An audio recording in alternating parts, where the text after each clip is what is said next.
Welcome everyone. I'm happy to greet you to this last webinar of our ALLODD webinar series. And today's speaker is Zoe Cournia, who has been successfully managing our consortium, supervising our consortium over the past 3 years. Zoe studied chemistry at the University of Athens and then moved to the University of Heidelberg for her PhD. She then moved over to the US, where she worked in Bill Jorgensen's lab and for a postdoc. There, she worked on the computer-aided drug discovery of anti-cancer and anti-parasitic agents. And now she's running her own lab at the Biomedical Research Foundation of the Academy of Athens. Apart from running her lab and managing our ALLODD consortium, she has many other roles. For instance, she's an editor at the Journal of Chemical Information and Modeling of the American Chemical Society. And I'd like to mention that she herself was also a Marie Curie Fellow, so she was in a very similar role as we are now as Marie Curie Fellowship holders in the ALLODD Consortium. Today, she will teach us something about soft and transferable skills for young researchers, which is very timely for us at the point of graduating from our PhDs. Zoe, we're looking forward to your seminar. Thank you, Nina. Thank you, everyone, for joining today's talk. It's a privilege to address this audience for a last time through the Allostery Drug Discovery Consortium. So I'm really very excited to not to teach you, as Nina said, but to share some of my experiences, which perhaps could relate to some of the experiences you will also have, or that you would like to find out regarding soft and transferable skills that I have gathered along the way, as Nina mentioned, going from Athens, Greece, from studying chemistry to do a PhD in chemistry again in University of Heidelberg in Germany, then crossing the Atlantic to do a postdoc at Yale University, and coming back as a researcher. Now I'm a director of research, but I went through the many steps of the academic ladder, starting from a lecturer position, going to an equivalent to assistant professor in as a researcher, and then going to associate research level up to the director of research. And maybe something that is not very well known is that I'm also founder of a startup company called Ingredio, which is in fact in many countries, and I would be happy to talk about that because I know that some of you are interested in funding startup companies as well. So this company is focusing on understanding the chemical ingredients found in food and cosmetics products. So it uses large language models to discover causal relationships in the corpus of peer-reviewed biomedical texts, and to understand what are the relationships of these ingredients with any adverse effects on human health or even therapeutic effects on human health. This is all done by inferring causality through the large language models. So I'm also a startup founder, so I'm also happy to share some of these experiences. But my main role, as we said a few minutes ago, is on research. I am very interested in allostery. I'm interested in understanding the function of oncogenes through a biomolecular simulation, and using allostery computer-aided drug design, working with academia and industry. I've received quite some funding, have my publications, also 3 patents. I'm also an instructor at the University of Athens, Department of Informatics and Telecommunications, teaching the course Biomolecular Modeling or Molecular Modeling of Biomolecules in the master's program Data Science and Information Technologies. As Nina said, I'm also an executive editor with the Journal of Chemical Information and Modeling. And also I enjoy being as a member of the advisory board of two other American Chemical Society publications or journals. I'm also working with the European Commission. We're part of Europe, so I don't want to let go of this part of myself, which is being a European. So I'm a national representative in the Innovative Health Initiative, and I'm also working in the European Commission expert panels as an evaluator. And that has helped me a lot, of course, to understand how peer review and grant applications is happening. So I would be also happy to share some of the experiences in grant writing as well. As a chemist, I'm also part of the Association of Greek Chemists and the European Chemical Society, and I'm a national representative in computational and theoretical chemistry in the European Chemical Society. So I'm outlining all these roles not to brag about those, obviously, but to explain that all of these roles do not have not how to say it, all of these roles are not only based on research and on reading and writing publications, but also on soft skills that I have managed to develop during all these years. So I'm going to give you some feedback on what I have been doing through my path, and perhaps this is useful for you. So the first very important thing, at least for myself, was to find what I really want to do. So to find what was my dream and what was my goal. And then when I found my goal, then I could start to build my resume or my CV to achieve my goal. So the most important step towards success is to identify a goal that you are passionate about. And I will say a little bit in the next slide about how we're going to find our goal if we haven't found it already.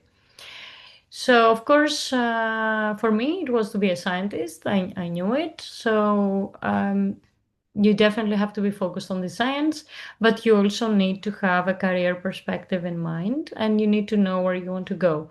So, this is publication from Science. It was an interview that Alina Levine had conducted among not only myself, but many other postdoctoral associates about how you could go to your next, after being a postdoc, how you go to your next step. So after finding a goal, which is for me the most crucial thing, is to create a realistic 5 and 10-year plan based on your individual dreams, skills, talents, but also the market needs. What does the market need at this specific point in time? So for me, I found this triangle that really helped me to find my goal. So this is what you're really good at, what you're passionate about, and what the world needs. For me, I will tell you my personal experience, what I'm passionate about, as you may have guessed from the two beginning slides. I'm passionate about chemistry. I really, really love chemistry. I really loved it since I was a child. I was always wondering how reactions happening, why the sky is blue, why do the flowers smell like they smell, and what's behind the food. So I was really passionate about chemistry. So I already could identify it. So taking this guide, I studied chemistry. But I discovered soon enough that I wasn't very good in doing lab work or bench work. So when I was entering organic chemistry labs, I would break a lot of things. My reaction wouldn't go very well. And so I discovered that I was really good at computers. So I was passionate about chemistry, but I was really good at computers. So how could I combine it? So I found this subfield of chemistry called computational chemistry, where I could combine computers with chemistry, and you could I learned that in the university that you could do your experiments in the computer. And that was really, really very interesting for me. So I started to partly find my goal by understanding that I could do computational chemistry. Then the other consideration that I had is what the world needs, and also taking into consideration where does Zoe want to live? Where does Zoe want to spend her life? And I decided that in the long term, I would like to go back to Greece. So I looked at the market in Greece and I found out that Greece is very strong in the pharmaceutical industry. We have lots of industries that are important in Greece. First one is tourism, also shipping. And the third one, in fact, is the pharmaceutical industry. So my goal was starting to shape. So I decided that I would take a path of computational chemistry and drug design. So that helped me to identify my goal. So just to give you an example, sometimes we are passionate about many things, but they can't really materialize because we don't have the skills. So for example, if Zoe wants to be an NBA player, she can't because Zoe is 163 meters, so that will be impossible. With 1.63, you cannot be a professional NBA player. So we have to start to decide what we are passionate about, and this we should never forget because it's the dream. But then we have to make certain adjustments. I would not say compromise, but just adjustments of other things that are interesting for us and that we are really good at. And obviously, we have to have a job. So we could combine all the three things: what we are passionate about, what we are really good at, and what the world needs or what the market needs to shape this goal. So this is how I could find my path and how I could then build my skills to become a computational chemist in drug discovery that would become an academician or a researcher who would work in Greece. So obviously natural sciences, because that is also the discipline that Allostery or Allostery in drug discovery is in. It's natural sciences. So research excellence is the most important skill. And I won't lie to you, having a successful pathway in natural sciences requires lots of hard work. So there is no way around it. And one has to be in the lab for like at least 10 hours a day because lots of mistakes are happening. So we learn through the mistakes. And you have to really try to get a scientific result. But if you really love that, what you're doing, it's okay, I guess, because I never minded having to be in the lab because that's what I chose. That's why I said in the beginning that the most important thing is to find a goal that will make you happy, that will fulfill your dream. If you're working towards a goal that makes you really happy, then you don't mind working towards that goal. So in natural sciences, having a successful pathway is based on excellent technical skills, publication record, and funding. These are the three things that universities or research centers will look into your CV. That's the first thing they will look for when they are considering to hire you. So in my case, I needed a strong background in physical chemistry, over 50 peer-reviewed publications, a lot of funding. This obviously didn't start like that, but I would start building my CV. After my PhD, I got 3 publications. Then after my postdoc, I had 5 publications. Then I built my way up to the lecturer position, 10 publications, 30 publications, and then it starts growing as you're moving towards your next small goals. So in my case, for the academic path, I had to read the relevant science papers, to follow the literature for my project as I was a postdoc, to identify objectives of my projects early and keep designing the objectives as I move on, and that's also a path that I'm still following in my work. Attend and present at major chemistry meetings so that I can disseminate my research findings. Of course, we are publishing, but it's a different thing to just publish a written text, and it's a different thing to go in a meeting and present it live and meet with people. And also more specialized workshops. So this is, of course, still I'm doing that, and also attend seminars at my institute, even seminars that are not directly in my field of expertise, but seminars that would broaden my horizon. So these are not soft skills, obviously. These are hard skills. These are the research skills. So this is the minimum for an academic job, and I would say also part of this is for a natural sciences career in industry. It's also the minimum that is needed. These are the minimum skills.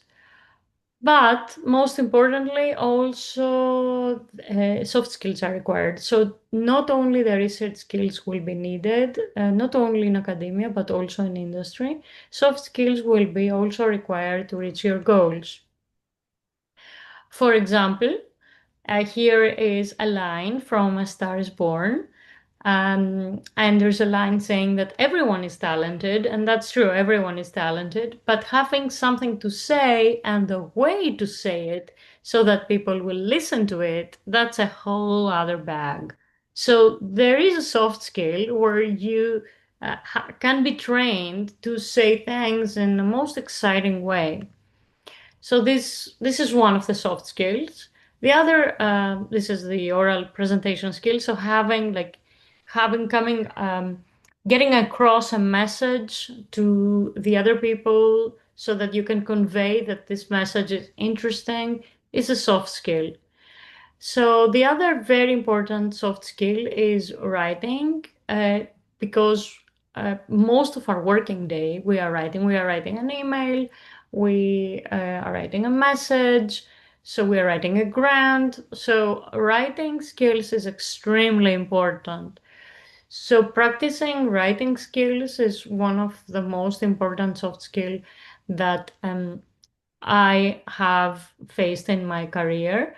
And how can we practice writing skills? Of course, Coursera and many other online platforms offer free courses, but we can also write a blog. We can write a blog and ask our friends what they thought about it, if we could convey the message that we want to do, if the enthusiasm that we felt when writing was coming across. So writing skills is really, together with the oral presentation skills, I would say that these are the most important soft skills.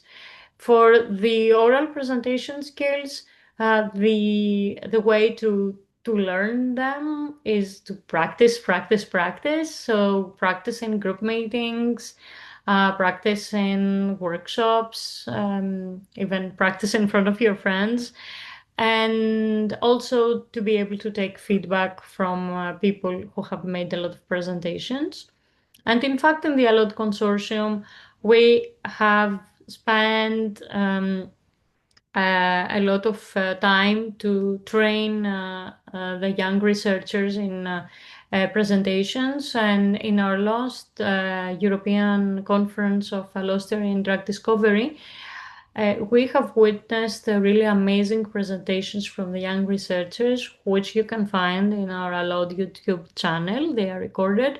And we started about 3 years ago with the young researchers with their presentations, and one could really witness how proficient and able they were in the end to convey these scientific messages in a way that they could be broadly understood, and in a way that the importance of the findings could also be conveyed.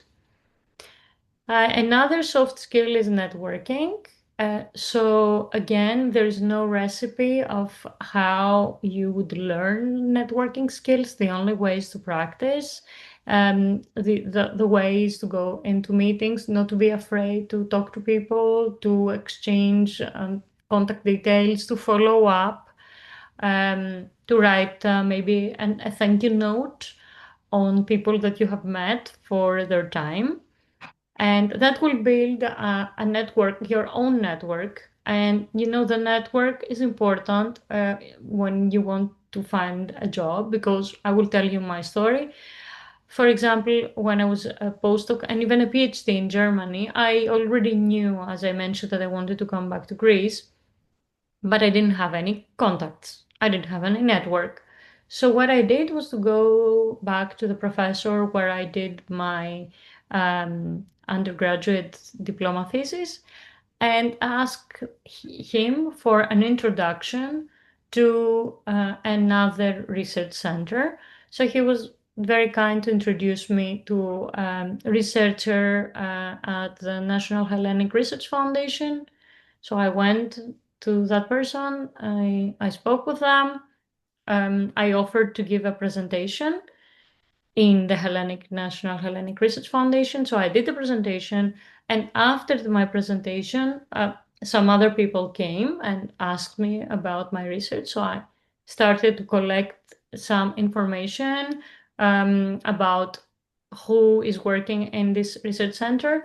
And then I wrote a thank you note. I arranged a meeting with these people. Then I went back to them and I said, okay, look, I would really want to go back to Greece. I'm doing my PhD now. I'm in my final year. I will soon go to a postdoc.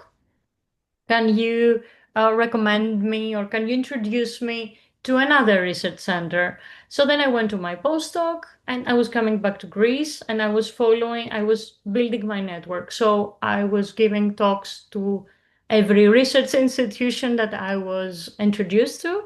I was building my network. I was enlarging my network. One person was sending me to the other person. And slowly I could disseminate what I was doing to the Greek community. And finally, after 5 years, there was one of my network persons. She told me that, look, there is an opening in your area of expertise. Why don't you apply?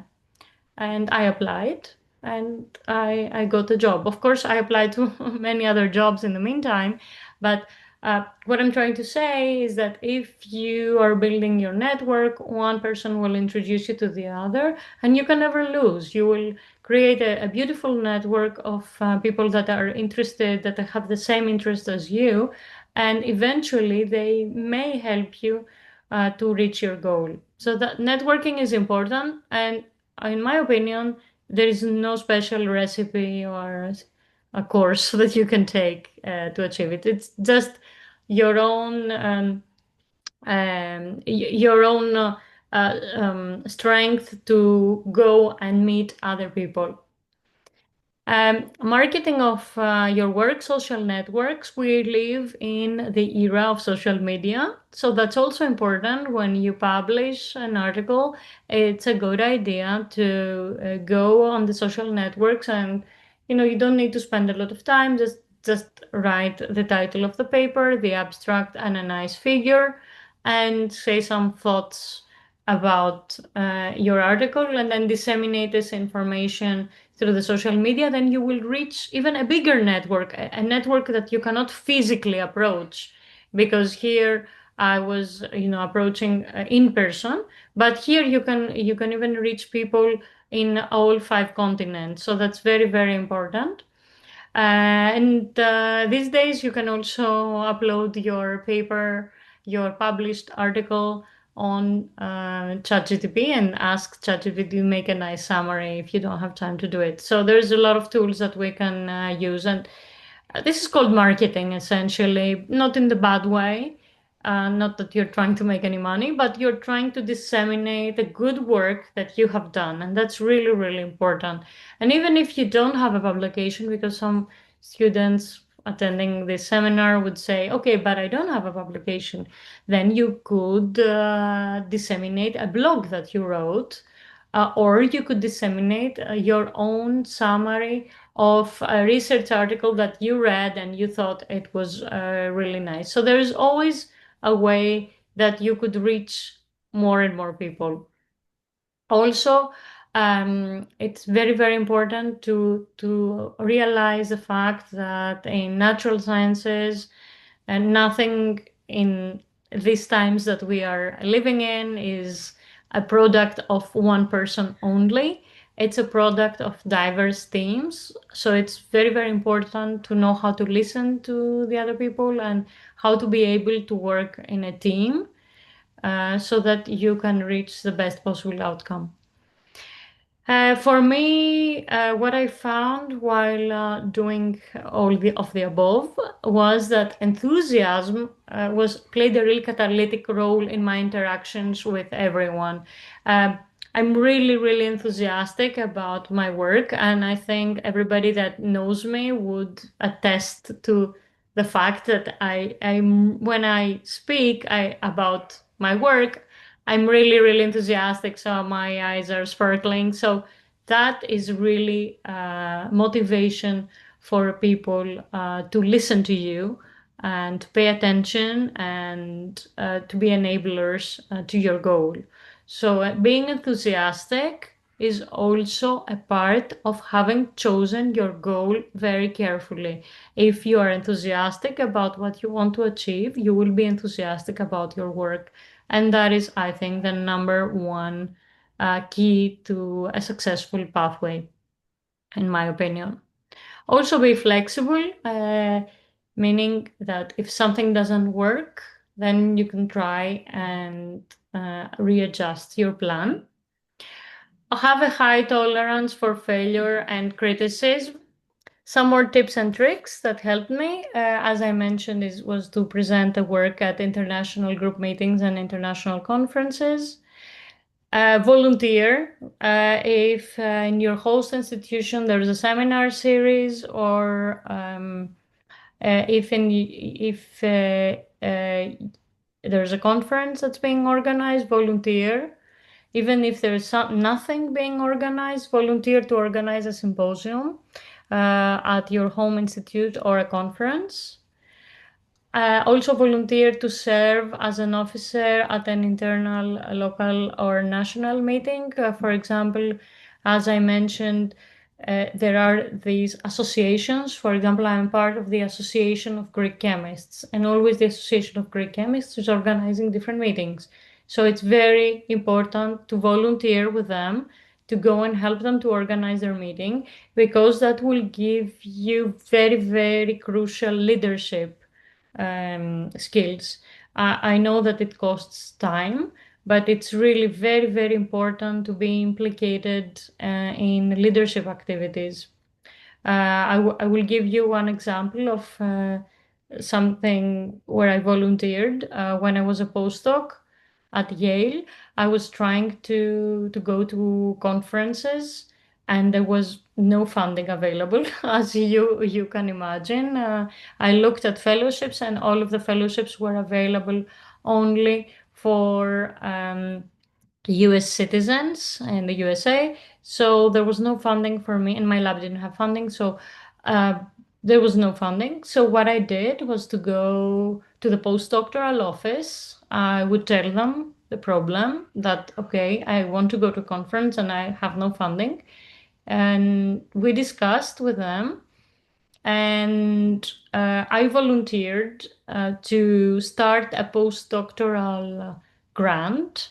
We went to the provost of the university. We said, okay, listen, there's this issue that the foreign postdocs, they cannot access funding to go to conferences. So basically, could you help us out? So we set up this postdoctoral award for fellowships of postdocs at my university to go to conferences. So that was a volunteering activity. So I volunteered my time to organize this postdoctoral fellowship. And in the end, this helped me to engage as a volunteer, but also to build critical leadership skills. In the end, I could write this activity in my CV. And this counts always. This is building your soft skills. You interact with a team. You have to go to the provost to expose your idea. You have to receive funding. So all of this comes in from volunteering. It's a really, really important task to volunteer. And volunteer as an officer, for example, in the American Chemical Society or to the local society that you have in your country and in your city. Another very important soft skill that I learned is that I would become more knowledgeable and also more assertive of my own abilities if I contributed to the discussion. So by starting even from group meetings, and in fact, even from webinars, if you find the courage to ask me a question after the end of this webinar, you start contributing to the discussion, and this makes you to unleash your potential. The moment you start interacting with the others, this moment you start making more complex thoughts. So you have you exercise your critical thinking about what could I ask, what would be important for this research topic, and so you start building also these social skills. The other important thing, as we mentioned, we live in the social media era, so it is advisable or it is good to have a LinkedIn page or a web page or a Twitter account. This way we can interact with others and reach bigger audiences. Another important part of natural sciences is the criticism. Very often we are hearing criticism, and we have to learn to understand what of this criticism is constructive. So criticism that is helping you to achieve something, to achieve your goal, is constructive. But if someone is just telling you, okay, you're stupid, you can't do it, this is destructive criticism and we should ignore it. But if someone is correcting a piece of work or giving you some advice, even though you may not like it or you may not understanding, you have to understand that this is a constructive criticism coming from someone who is senior to you, who has been knowledgeable, who has had a path. So it's always good to sit and consider, person is trying to tell me something. So I have to manage to deconvolute this criticism into different parts and understand how this criticism can help me. Also, a very, very important factor that is an enabler of these soft skills is to have a healthy healthy life outside of the lab and of the job. This is also very crucial. And it also indirectly it helps you to build the soft skills. So as we mentioned, don't be afraid to ask questions. This is really the starting point where you ask questions and you receive feedback, even if it's negative. Like I mentioned, it's very important to unlock you and unlock your potential. Don't be afraid to make mistakes. Everybody makes mistakes, and without the mistakes, we would not learn.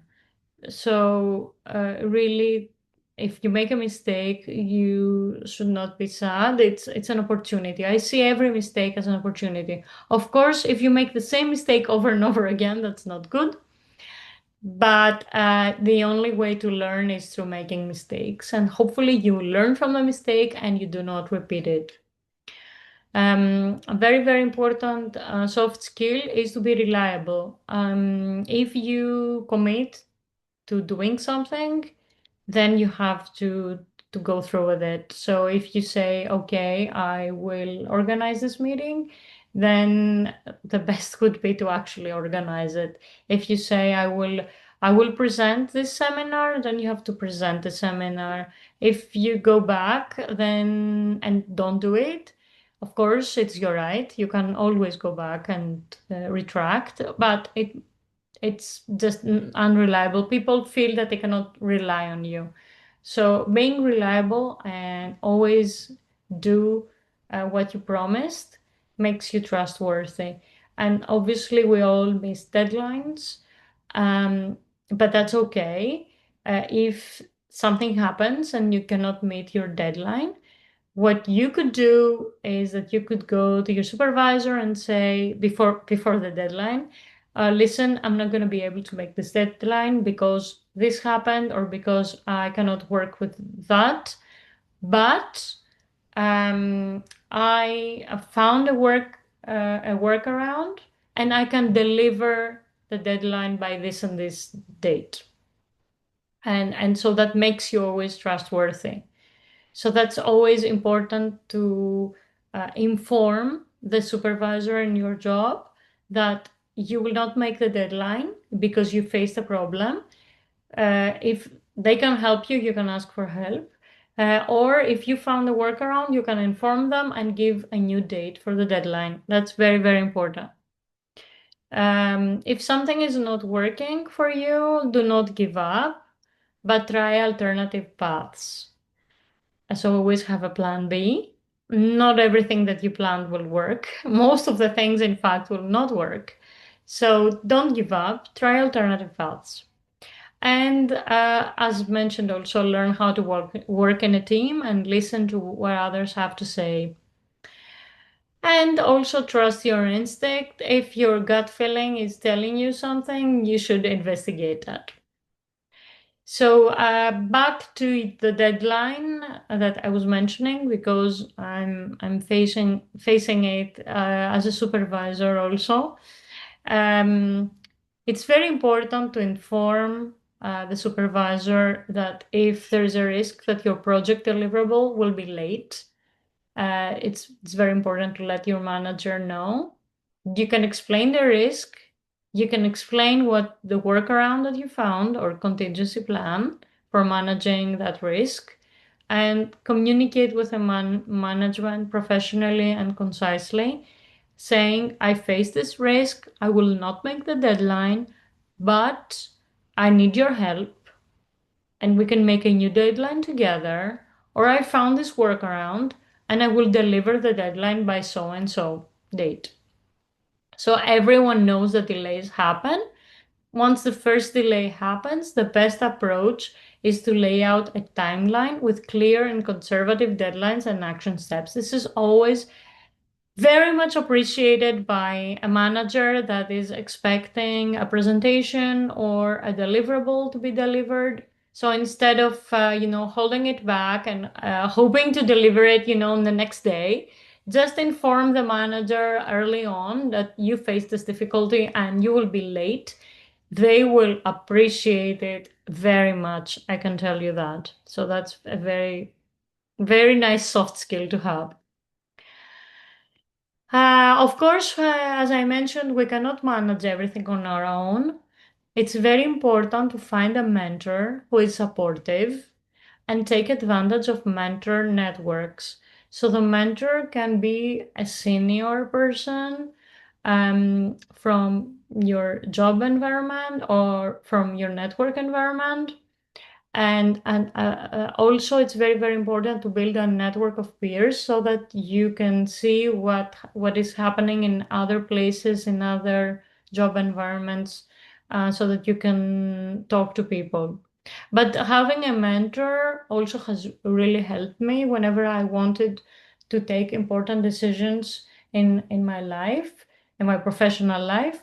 I was always consulting with my mentor, who was always happy to talk to me and not give advice, but explaining their own path and how they viewed the situation. So for me, having a mentor was really instrumental in what I wanted to achieve. They had more experience than me, so they could consult me on the next steps of my path. Also, in my case, another soft skill is grant writing and grant management. It's very important in my job and travel funding. So when I was a post, I knew this was going to be important because I knew I wanted to be a researcher. So how did I build the skill? When I was a postdoc, I wrote 30 grant applications, so that was a big number. Eventually, I got 3 grants. I could keep one. But I also chose a lab, and I'm very thankful to my mentor who allowed me to dedicate this time to learn how to write grants and to understand the process so that I could get a grant, I could put it in my CV. And that was also very important in getting a Marie Curie fellowship in the end, because I had already a grant from the US, and when I wrote the incoming Marie Curie fellowship to go back to Europe, it counted in my CV. So, but all of that was in it with a perspective of my goal. My goal was to be a researcher to work in Greece. So it was a very specific goal that I could identify uh, early on. That's why I said it's very important to know what the goal is, so that goal will help you to build your CV in small steps. Also, to develop your own niche, building on your strengths. I already mentioned that I worked with computational chemistry. So starting from the University of Athens, doing a diploma thesis in computational chemistry, then I went to a PhD where I did biophysics. So I went from computational chemistry of molecular liquids, because that's what we were doing at the University of Athens. Then I understood I wanted to go in the biopharmaceutical sector. So I went into a PhD in biophysical, biomolecular simulations, biocomputational chemistry. And during that PhD, I learned how to work with membranes. So that was the topic of my PhD, cholesterol membranes. Then I went to work with Bill Jorgensen at Yale, who is specializing in, he's a pioneer in drug design using computational chemistry. But then I needed to define my own niche. So what I would be specialized at. So I did a PhD in membranes, biophysics of membranes. Then I did drug design. And so then I thought, okay, why don't I combine those and I can do drug design for membrane proteins, which was not the expertise of my PhD advisor, and it was not the direct expertise of my postdoc mentor. So I could build my own small area of expertise, which is called the niche, building on my strengths. Then advocating for myself, asking for what I need. I already mentioned the story where I didn't have funding to go to the American Chemical Society conference. So I went to the postdoctoral office. I told them that I didn't have funding, and that was a problem not only for myself, but for all foreign postdocs at Yale. Then we went to the provost, but nothing of that would have happened if I didn't ask for it. So you really have to ask. Maybe the answer will be no, but still you have to ask, and you never know what will happen. And also, finally, a very important thing that I found is that support from a partner was very crucial. So, in my opinion, it's very important to choose the partner very wisely, so that it's a partner that will support you, that will admire you, so that you could reach your goal.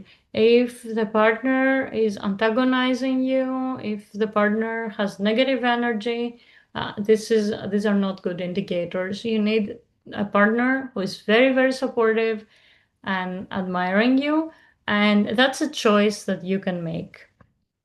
And that's a choice that I made as well. So finally, going towards the end of my presentation, so that we have some time for discussion, is that, okay, there are some things that money can't buy.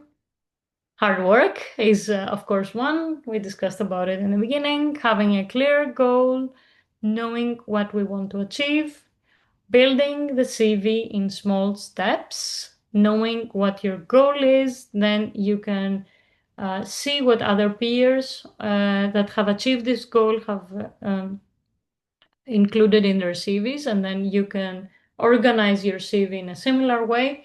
In my case, I wanted to be a researcher people would always tell me, oh, but that's impossible in Greece. There's so few positions. You cannot be a professor or a researcher. There's like one opening per year. And I'm like, okay, but I will be the one person that will take this one opening on that year. And yeah, it's possible if you know what is needed for the dream job that you have in mind, then you will achieve it. So I got the grant funding that was needed. I was teaching also at Yale. I developed my own course, so I got teaching experience. So I wrote my publications. I mentored younger students. So all of that built a CV that was qualified to get that position. So I managed it. So it's possible if you really, really want it, there is no way that you will not get it. Obviously, there's a downside that if you keep failing and keep failing and keep failing, at some point you have to stop because it means that maybe you don't have the skills that you thought you had, or that this is not really your dream job, because if you keep failing, it means that something is not aligning. So there's always the possibility that the failure would have to make you to realign your goals, and that's why you have to be flexible. But in general, if you don't face constant failure, failure once every now and then is important to help you to learn and build your next step. So yes, the practicing writing skills, very important. Everything we do goes through writing. Even this presentation that I created required me to write. So it's very, very important. Always be very excited about the projects that you choose to take on and about your job. You have to be enthusiastic and you have to take risks. The soft skills that we discussed, very important: presentations, marketing, networking, developing leadership skills like volunteering, through volunteering, excuse me, is also very important because that would help you to show that you can do a job on your own. So the volunteering positions always puts you in a position being in charge of something, as small or big as it is. It really helps to build leadership skills. And as mentioned, high tolerance in failing and in receiving constructive feedback, but also understanding where, when at some points you have to stop trying if it's too much trying. So that would conclude my presentation. I will make my slides available, and I have in my slide deck, I also have some more items. So I have some grant writing tips that I gathered through the years that are here. I won't go through them. And also some practical knowledge that I gathered through my startup experience. How can I turn my idea into a product? So if you're interested in startup, I mean, we have time. I mean, I'm not in a rush to finish, but I have some slides about how can I turn my idea into a product. Here, and some funding opportunities for small medium enterprises in the European Union. All of these slides will be accessible. European Institute of Innovation and Technology, connecting platforms, the Intellectual Property Rights Help Desk of the European Commission, Equifund, Greece, venture capital pitches. So yeah, there's tons of information here about Marie Curie, Erasmus Plus, etc. So yeah, I'll just would stop here because I've already taken 50 minutes of your time, and I would be happy to take questions.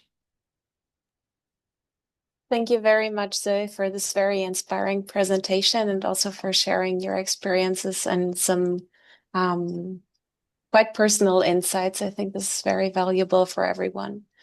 So if you have any questions for Zoe, feel free to unmute yourselves, lift your hand, or just write them in the chat if your microphone is not available. Yeah, and I already said that the beginning is to start to ask questions. There's no way that people don't have questions. So just, unblocking yourself and entering the discussion. So Grigori already has one question. Go ahead, Yeah. Gregory. Yeah, let me turn on the camera. Thank you, Zoe. Thank you very much for this presentation. And yeah, just as Nina said, for some personal aspects, because yeah, you touched upon, yeah, it was pretty sincere, I would say. So thanks for that. Yeah, about the startup, I'm just really curious to. Because I googled what kind of company is that, and that you also have an app. So I just have this kind of question: how important was that you already was an established scientist for you to really start your entrepreneurial endeavor successfully? Yeah. So would you imagine yourself if, let's say, if you were at that point less of an established scientist, that still, since if it were a sort of internet-based society, you would still be able to create this kind of app, or you think that it wouldn't be possible? Yeah, great question. Very important question. I will tell you one thing. Being an established scientist actually was what is the correct word? Was an obstacle because the venture capitalists didn't like the fact that I was an established scientist because they wouldn't believe that I would leave my research to be dedicated fully in the company, and that's why the company faced a lot of trouble in getting funding. And of course, they were right. I mean, I would never leave the research. This is my dream. This is what I want to do. So I would never leave my research. So being an established scientist didn't really help. You need the established scientists in your scientific advisory board. These are going to be the people who will help you to steer the science in your company. But you don't want established scientists in your actual board. You need them in the scientific advisory board. So that was an obstacle. Thank you for asking me that question. I think that in startups, what really matters and what investors are interested in is the team and how dedicated the team is to achieve to make the product first, and second, if the product of the company is solving a real world problem and if there's a customer base. So what the investors look at, or what the market looks at, is first, is there a market for your product? Will people pay for it? Does the team have availability and commitment for the company? And this is what they're looking for. They're not looking for high research skills. And just in addition to that, thank you very much. It answers exactly what I wanted to hear. And another question, just practical, just the practicality. How many sources of funding you had to sample before you got at least something from somewhere? So how many VCs or institutional funding or anything? So how many negotiations you needed, Yeah. before you had a conversion rate? Great question. I'm gonna share my screen again. And this is one slide that I had here. So the top 20 reasons that startups fail is not funding. Running out of cash is like the fifth reason. So the money will come. You should not care about the money. The money will come if you have a right problem to solve. If you are tailoring your solution to the customer who will pay. So if there is a real market need, there is no way that your company will not fund it, and that you have the right team and good marketing. But of course, I understand that you need some funding to start. So the funding starts usually from friends, fool, and family, the 3 Fs. So basically, these are the people that believe in you, and they would give, if you're, and you yourself as well, if you're willing to risk your own money to that company, it means the company is really, really worth the money, because you wouldn't put in your money to something that has no potential. But in any case, if you don't have that situation, crowdfunding could work, like starting a crowdfunding campaign to gather some initial funds. How we started is through business and startup competitions. So we gathered some prizes and European Commission funding. So we got grants from Horizon 2020 and Horizon Europe and national funds. And obviously, then from VC money, we never got VC money because we didn't need it. But private investors is when you want to give a part of your company to someone else, then you can ask for private money. I don't know if this answers your question. Yes, it answers. So yeah, and as I see, so VCs are the last line, and you even For me, it because wasn't I even didn't want to give a necessary. percentage of my company. Yeah. Yeah. All right, Laura, thank you very much. So do we have more questions from the audience? Otherwise, I might go ahead with one question. Zoe, you're juggling so many roles. How do you prioritize them? How do you prioritize your tasks? So it's a great question, and I should also say that they have a 3-month-old baby and a boy, which you heard entering the room earlier. So also there's the family aspect. I would say that as I go along, I keep the roles that I am enthusiastic about, and that they don't take up too much of my time. So obviously the research is my main line. So I dedicate my time there. Of course, I am not always very efficient. So sometimes I have some people wait for me to correct manuscripts and give back some manuscript because I have all these roles. But how I manage the time during the day is that I try to prioritize the tasks that need immediate attention, and really focus on the things that fulfill me. So that means that I don't procrastinate. I really want to do this job because I'm really enthusiastic about it, so I don't leave it lagging somewhere in the background. And also having a clear schedule, dedicating maximum of 30 minutes to each task. So if you divide your day in 30-minute intervals, and because most of my day is computation, it's not like bench work, so I can organize that. It's possible. And also eventually to drop some roles that have stopped to interest me, or that I find that I don't have time to work through that, even though they may be still interesting and relevant, or that they take up then more time than I anticipated. It's sometimes important to also to say no. Yes, that makes sense. Thank you very much. So let me check. I would like to encourage everyone to take this opportunity also from our ALLODD consortium, since it might be one of the last times that we come together as a group, to ask your questions if you have any.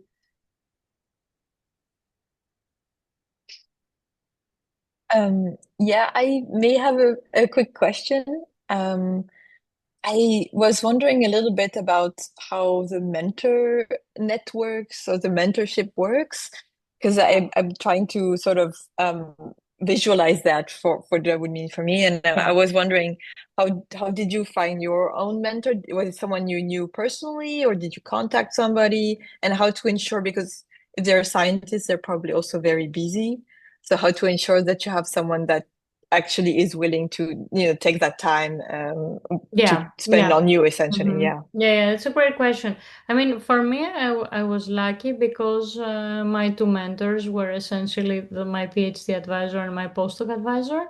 So that was lucky because I had a really good connection with them, and they would also dedicate the time to speak with me. But aside that, I would say that it could be a person that you had nice conversations and connected nicely in one of the conferences that you went to, and or a person that you really admire and that you've read many publications of and that you could contact. But usually it should be a person that you're feeling comfortable with and you have nice discussions. That could be, you could be lucky and that could be your mentor, so you don't have to look too far away. But if it's not the case, it could be a researcher that you met in a conference. Okay, thank you.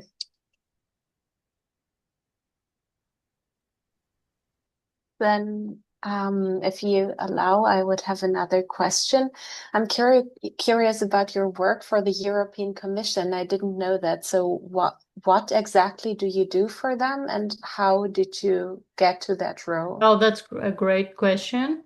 I will share my screen again because everyone with a PhD can work for the European Commission. All you have to do is go to the ECAS portal. ECAS portal is the European Commission portal, and you can work as an expert. Here's the first link. So ECAS portal expert, work as an expert. So this is all I did. I just uploaded my CV on their, I just registered here.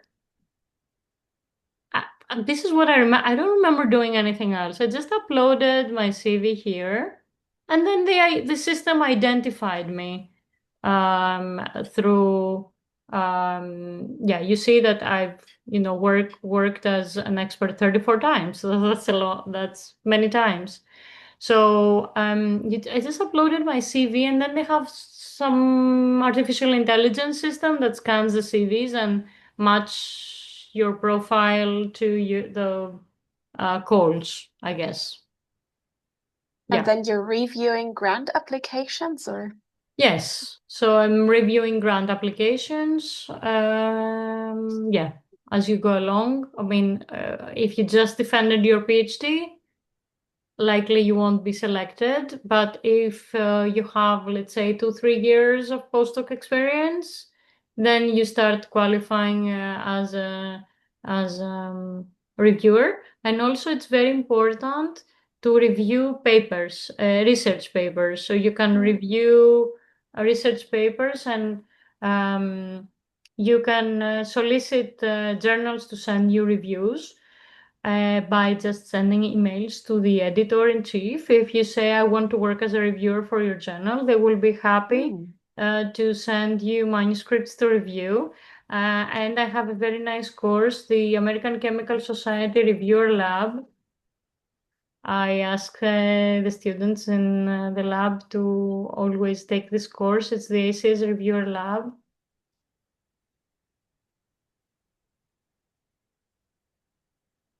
I will write it in the chat.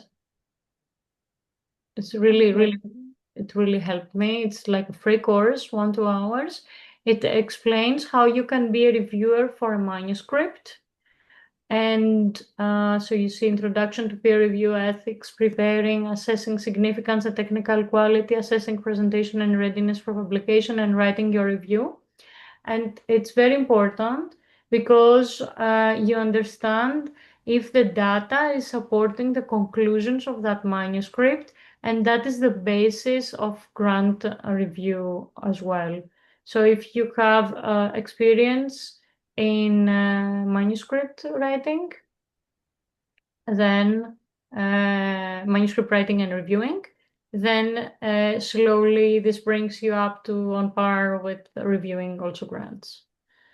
So Interesting. yeah, Yeah, so Thank that, you very much for sharing the resources. yeah. That really helped me to go to the next step. And also writing grants also is important to understand the process. So if people want to continue to the academic track, but even internally in industry, I believe that the grant writing is also an internal process to industrial, not in all cases, but in some cases. Yeah. So definitely take the ACS Reviewer Lab and ask journal editors of journals you are frequently reading to consider you as a reviewer. Thank you very much. So again, a chance for questions.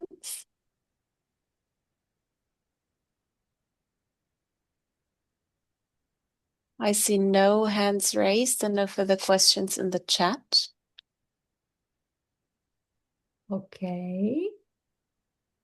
I hope that was helping to identify some soft skills that can be helpful through personal experiences of mine. I'm sure there's other paths as well, but the soft skills that I mentioned, I think they are also global on every job that you're going to do.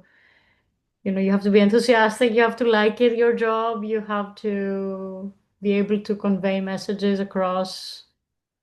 And, you know, I'm not perfect in all of those, but that's what I found. These are the important things, and still trying to improve those skills myself. It's a never-ending process.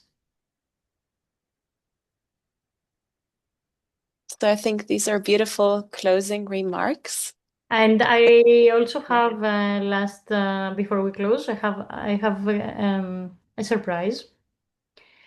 So I have created an ALLODD song using artificial intelligence. So I would like to play that as a closing. So it's the ALLODD anthem. These are the lyrics, and I created it using Suno. So I'm just gonna play the song. Hang on, it's 3 more minutes of your time.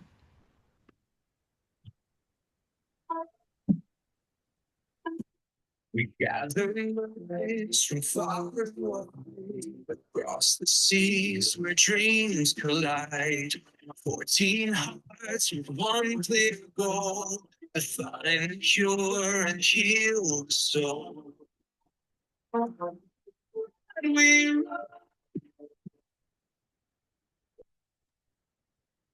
The sound vanished. Can We you heard hear the the song? We heard the first verse, but now the sound is gone. Can you still hear it or not? Very faintly. I see.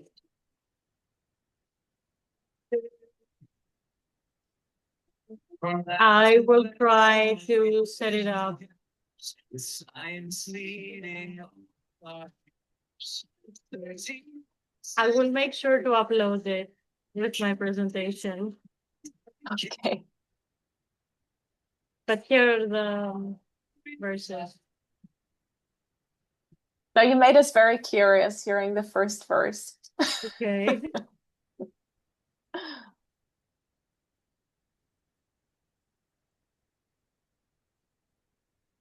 So can you hear it or not? No. No, okay. It's a pity, but I will download it and I will share it.